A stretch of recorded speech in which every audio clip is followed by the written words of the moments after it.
Falta de quórum adia a leitura do parecer da Comissão de Constituição e Justiça, que rejeitou o segmento da denúncia contra o presidente Michel Temer. A leitura do relatório é uma das etapas para a votação no plenário da Câmara, marcada para o dia 2 de agosto. Ex-ministro Gedel Vieira Lima já cumpre prisão domiciliar após autorização judicial para deixar o presídio da Papuda. Ministério Público Federal, Polícia Federal e Receita Federal desarticulam o esquema de extração ilegal de madeira em Rondônia. E reforma trabalhista sancionada sem vetos entra em vigor em novembro deste ano. Essas e outras notícias agora no Jornal da Justiça.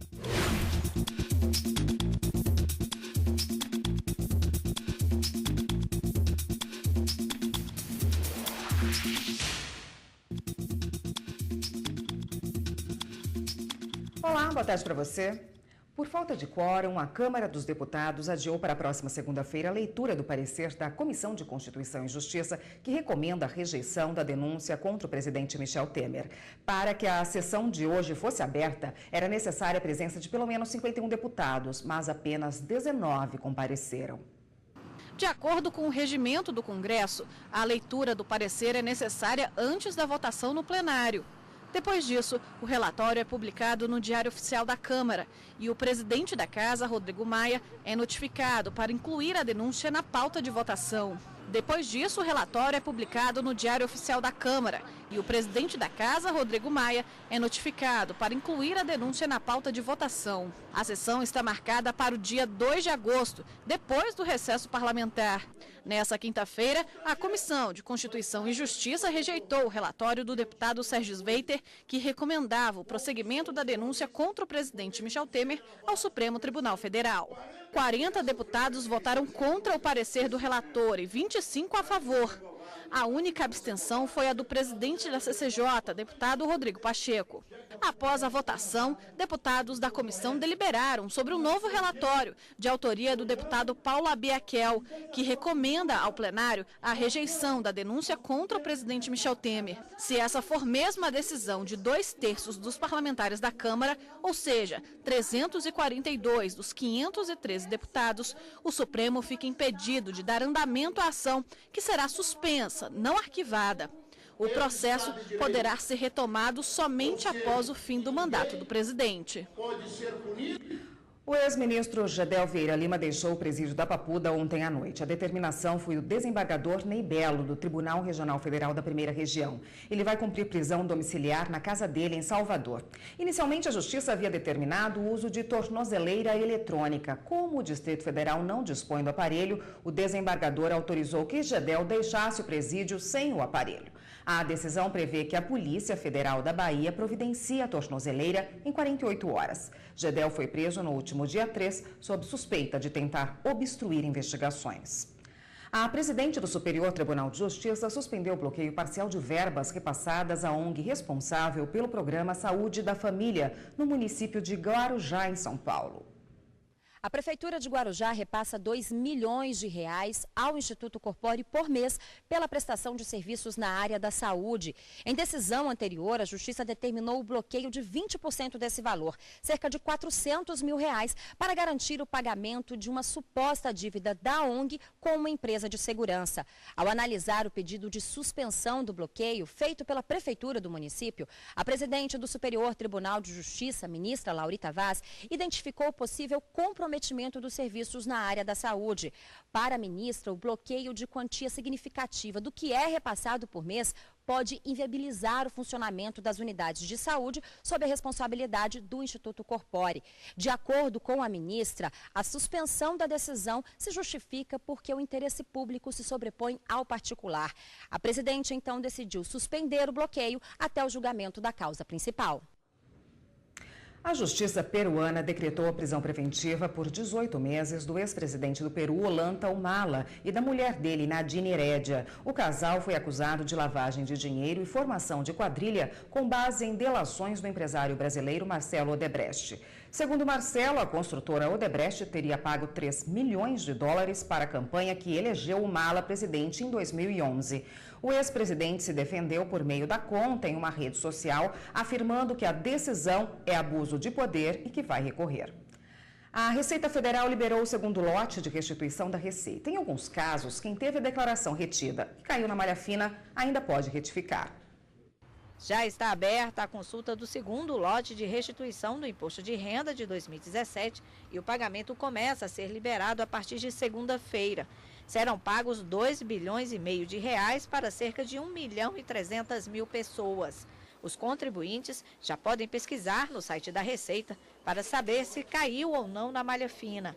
Quem já sabe que está com pendência na Receita ainda pode fazer a declaração retificadora, desde que não tenha atingido o prazo de 5 anos. Após a apresentação da primeira declaração, de 5 anos para apresentar a declaração retificadora, sanando eventuais equívocos que constaram na primeira declaração. Lembrando que tal prazo extingue-se se porventura tiver uma ação ativa do fisco, ou seja, se o contribuinte vier a ser autuado, não há mais a possibilidade de fazer esta retificadora. A Lei 8.137 de 1990 trata dos crimes contra a ordem tributária, quem omite ou declara informações falsas, frauda à fiscalização tributária, falsifica ou altera documento de operação tributária, como nota fiscal, ou sonega, com pena de reclusão de 2 a 5 anos e multa.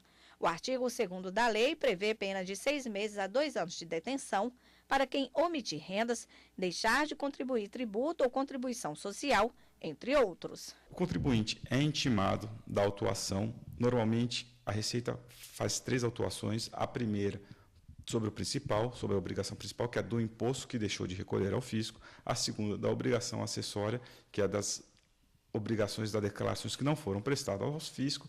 E a terceira é uma autuação para fins penais, que aí eventualmente será levantado se houve o crime contra a ordem tributária previsto na Lei 8137 de 90. Segundo a Receita Federal, os principais motivos para cair na malha fina são a omissão de rendimentos do titular, em especial os que são considerados segunda fonte, como aluguéis, omissão de rendimento do dependente, despesas médicas não realizadas e contribuições de empregada doméstica. Se os erros forem comprovados, além da cobrança do imposto devido, o contribuinte vai receber uma multa que varia entre 75% e 150% sobre o imposto devido. Geralmente, após a quitação da dívida com a Receita, a punibilidade do contribuinte é extinta. E você vai ver no próximo bloco do Jornal da Justiça. Reforma trabalhista sancionada sem vetos entra em vigor em novembro deste ano. Voltamos em instantes.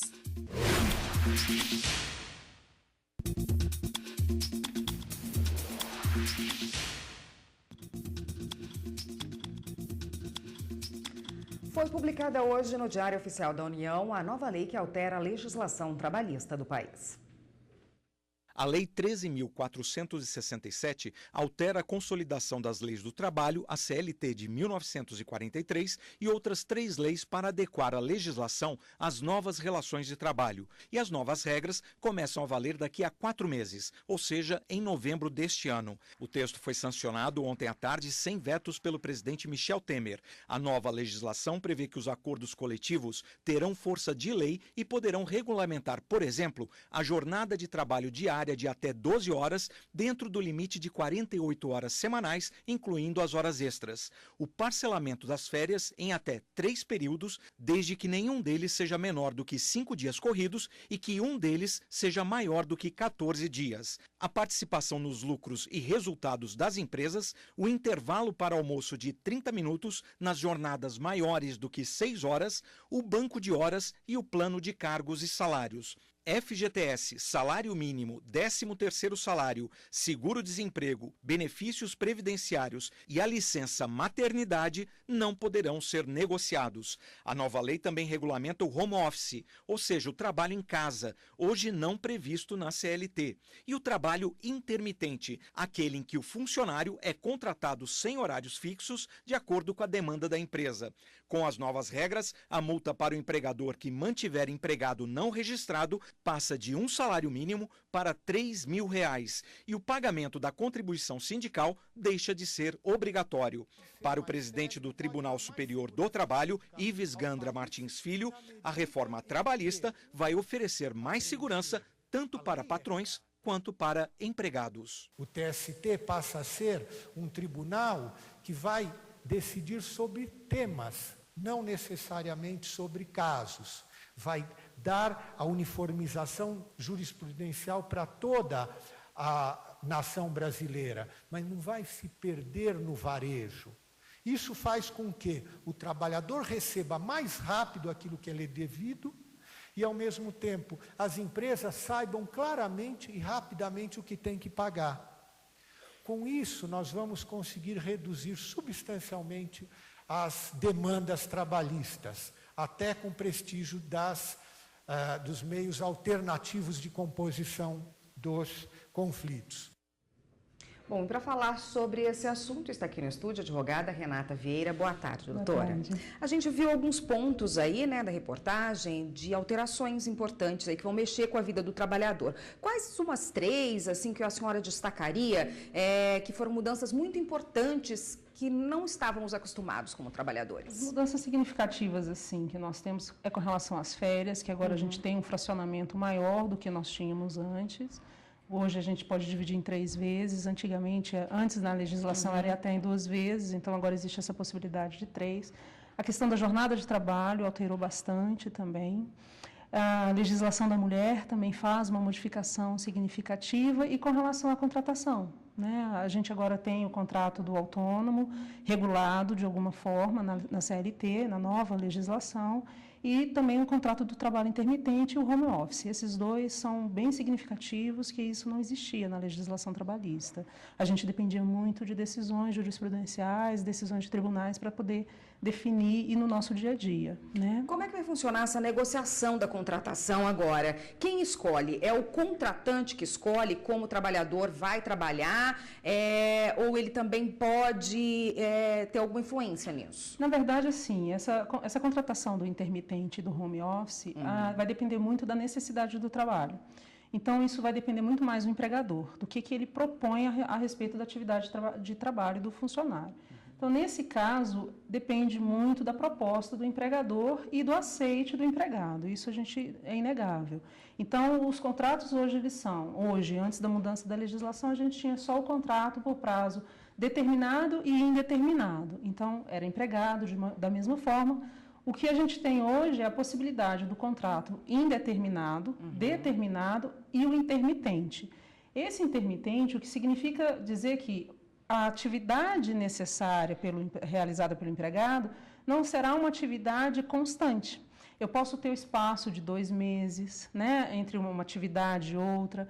Então, nessa necessidade, quem determina é o empregador. Então, eu vou aceitar ou não o contrato.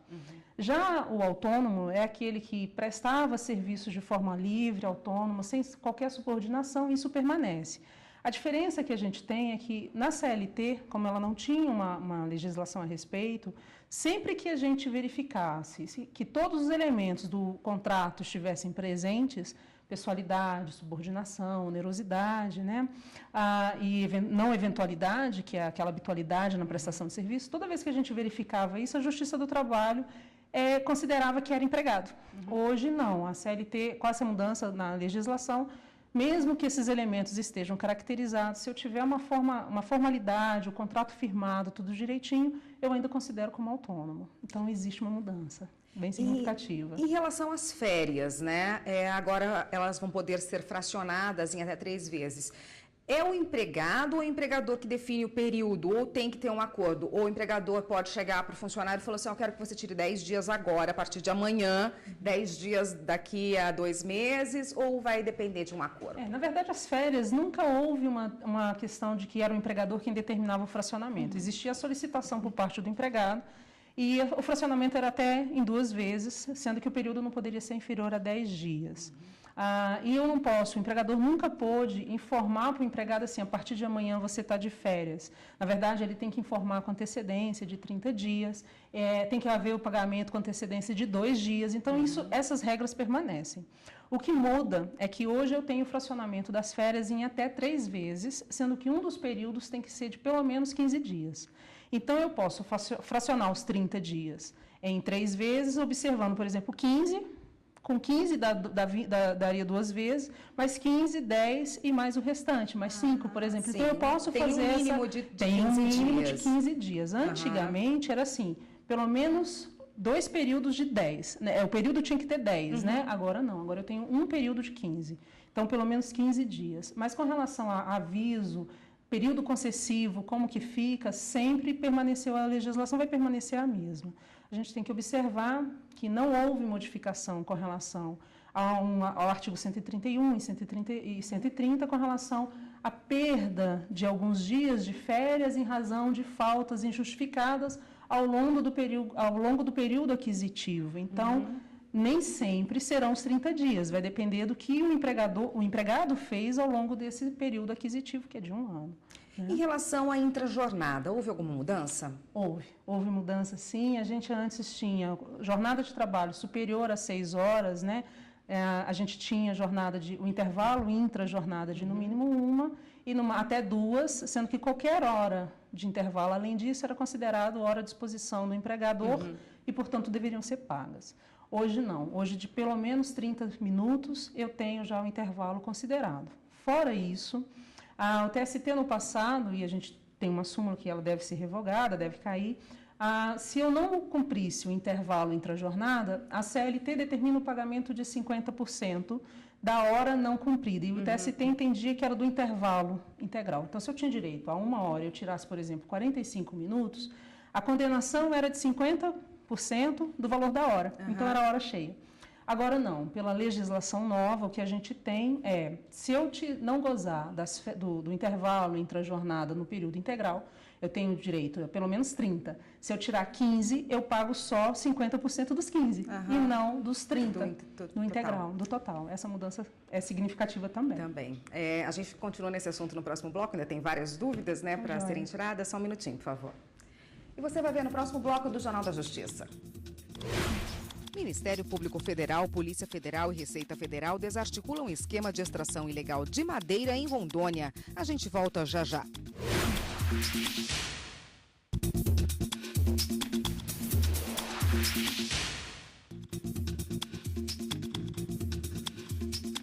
O Jornal da Justiça está de volta e voltamos a falar com a advogada Renata Vieira, que hoje conversa conosco sobre a reforma trabalhista, essas mudanças, a sanção de ontem do presidente Michel Temer em relação a essas mudanças, né? O pagamento das horas extras e o banco de horas também teve alteração nesses quesitos? Com relação ao percentual das horas extras, não houve modificação, né? A Constituição da República já tratava de 50% pela hora trabalhada, né, de acréscimo, e isso permanece. Porque, na verdade, a CLT, nesse ponto, estava defasada. Ela ainda previa 20%, só que a gente sempre atuou com a Constituição da República desde 88, porque ali era o mínimo. Então, isso permanece. O que modificou agora com relação às horas extras, ao banco de horas, na verdade, né, também. O banco de horas agora é de pelo menos 6 meses, ele não pode ter mais, a gente antes tinha até 1 ano. A compensação da jornada, se houver, ela tem que ser feita no mesmo mês, então, se eu fiz hora extra hoje, eu tenho que compensar no dia seguinte ou até dentro desse mês. Se não houver a compensação, aí sim haverá o pagamento. Né? Há modificação com relação a uma estrutura da jornada, que a gente antes tinha a jornada de 8 horas, 44 horas semanais e 220 mensais, que a gente chama assim, né? O que modifica hoje é que existe a possibilidade da jornada 12 por 36. Eu trabalho 12 horas, descanso 36 horas e volto a trabalhar. E, diante disso, há uma ligeira modificação que a gente entende que de 44 pula para 48 horas, em alguns casos, já considerando as horas extras, observando sempre o intervalo, intrajornada. Essa 12 por 36, ela já era um hábito do trabalhador, junto com o empregador, através de convenções coletivas de trabalho ou de acordos coletivos de trabalho. Algumas especialidades, alguns empregados específicos praticam essa jornada. Mas eu antes precisava da autorização de uma norma coletiva. Hoje não, ela já está prevista agora na legislação nova. Né? Então eu tenho 12 por 36. Em relação à demissão, houve alguma alteração? Houve alteração também. Né? Antigamente a gente tinha demissão por justa causa, sem justa causa e pedido de demissão. Essas permanecem. Mas agora o empregado pode, em comum acordo, solicitar o desvínculo dele, né? Assim, vamos dizer assim, né? Porque não tem nem como falar solicitar demissão e nem como ser demitido, mas a rescisão contratual, ela pode ser em comum acordo. Nessa hipótese, o aviso prévio, que seria, né, e depende da quantidade de dias que o empregado, de anos que o empregado trabalha, mas o mínimo é 30 dias, então agora o aviso prévio cai pela metade. Então, se eu tenho direito a 30 dias, ele vai ser de 15 dias, o aviso prévio indenização. E a questão com relação à multa do FGTS, né? Essa multa também mudou por conta desse comum acordo, ela também cai para 50%. Então, em vez de 40%, passa a ser 20%. Então, serão situações que a gente terá que ponderar bastante. Tá ótimo, doutora. Obrigada pela participação. Com certeza a gente poderia ficar o dia inteiro discutindo sobre esse assunto. Com certeza. A gente vai ter outros dias aqui para poder discorrer sobre essa nova lei que interessa a todo mundo, né, no Brasil. Então, muito obrigada pelas explicações por hoje. Até uma próxima. Eu que agradeço. Até a próxima.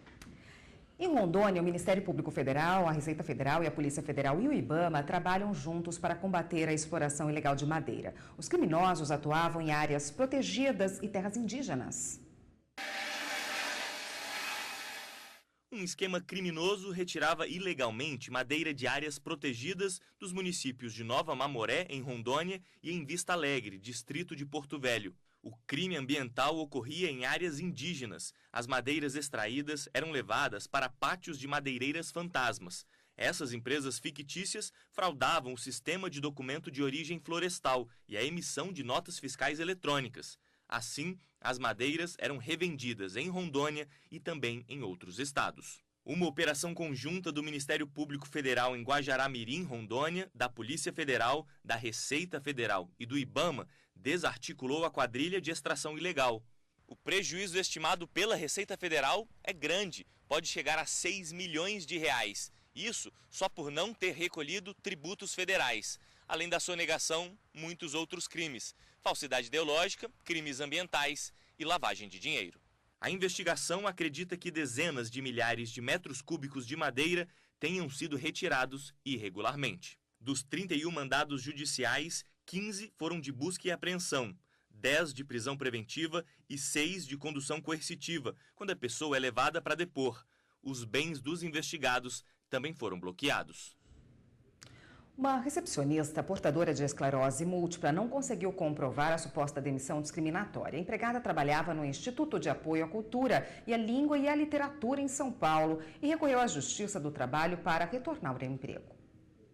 O caso chegou à sexta turma do TST depois que a recepcionista pediu o reexame do processo antes julgado pelo Tribunal Regional do Trabalho da 2ª Região, na capital paulista. O TRT considerou improcedente o pedido de reintegração de emprego feito pela trabalhadora, que alegou ter sido desligada da empresa por ter esclerose múltipla. Segundo a empregada, houve contrariedade à súmula 443 do Tribunal Superior do Trabalho, que afirma ser discriminatória a despedida de empregado portador do vírus HIV ou de outra doença grave que suscite estigma ou preconceito.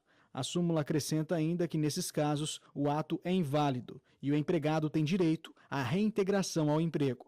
Para a sexta turma, o Instituto alegou que não houve dispensa arbitrária, o que poderia ser comprovado por documentos e prova testemunhal. O ministro Aloísio Correia da Veiga, relator do caso, ressaltou também que o Instituto já tinha ciência da doença após 2 meses de contrato, mas só dispensou a trabalhadora 2 anos depois, o que descaracteriza qualquer tipo de discriminação. A decisão foi unânime, ainda cabe recurso.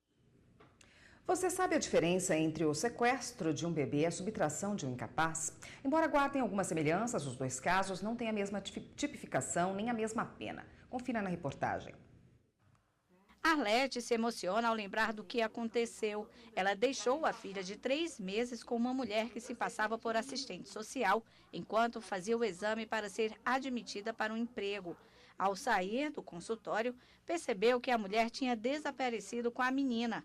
A filha de Arlete ficou 7 horas desaparecida. Foi encontrada bem, mas com fome e assustada. Nossa, quando eu cheguei na delegacia, quando ela me viu, ela sorriu, assim, sabe? Aí começou a chorar, assim, acho de alegria. E quando eu recebi a notícia, eu pulei de alegria. A mulher foi presa em Planaltina de Goiás, que fica a 60 quilômetros de Brasília. Ela pode ser indiciada por sequestro qualificado e uso de documento falso, porque ela já tinha registrado a criança com outro nome. O sequestro de menores é considerado um crime permanente porque ele continua mesmo após a retirada do menor do poder familiar. A prescrição do crime de sequestro é de 12 anos e começa a contar a partir da liberação da vítima. Já na subtração, esse prazo é menor, 4 anos. Lembrando que, além de menores, também são considerados incapazes, idosos e deficientes. Este advogado explica as punições entre os crimes de sequestro e subtração de incapaz previstos no Código Penal. São diferentes porque eles levam em conta a gravidade do crime. Quando você subtrai um menor, você não tem a finalidade de violentar ou prejudicar ele, mas sim cuidar dele. Tanto é que a pena do sequestro de menor pode chegar a 8 anos. E quando na pena de subtração de incapazes, ela pode chegar no máximo 2. E se essa criança for restituída à mãe, o juiz pode até deixar de aplicar a pena. Recentemente, outro caso de sequestro de bebê foi registrado no Distrito Federal. Essa mulher teve um neto recém-nascido sequestrado do hospital público, onde estava internado com a mãe. Uma mulher de 25 anos conseguiu entrar no hospital com nome falso, dizendo que ia visitar um paciente. No momento, as câmeras de segurança do hospital não funcionavam. A criança foi encontrada e devolvida à família. Nesses casos, tanto o hospital público quanto o particular pode ser responsabilizado por omissão ou negligência. Na rede pública, se um agente não for responsável diretamente pelo crime, o Estado terá a responsabilidade subjetiva e a família da vítima é quem terá que provar a omissão ou negligência do poder público para ter direito à reparação. O programa Meio Ambiente por Inteiro deste sábado vai falar das sementes crioulas, variedades puras, sem nenhum tipo de contaminação. Você vai ver que a Embrapa contrata agricultores nativos para descobrir e coletar esses pequenos tesouros que podem garantir a alimentação humana no futuro. O Meio Ambiente por Inteiro é amanhã, 12h30. Não perca! Esta edição do Jornal da Justiça fica por aqui. Outras notícias do Judiciário você acompanha ao longo da nossa programação ou logo mais no Jornal da Justiça, segunda edição, que começa às 6h30 da noite. Uma boa tarde para você, ótimo fim de semana, até segunda-feira.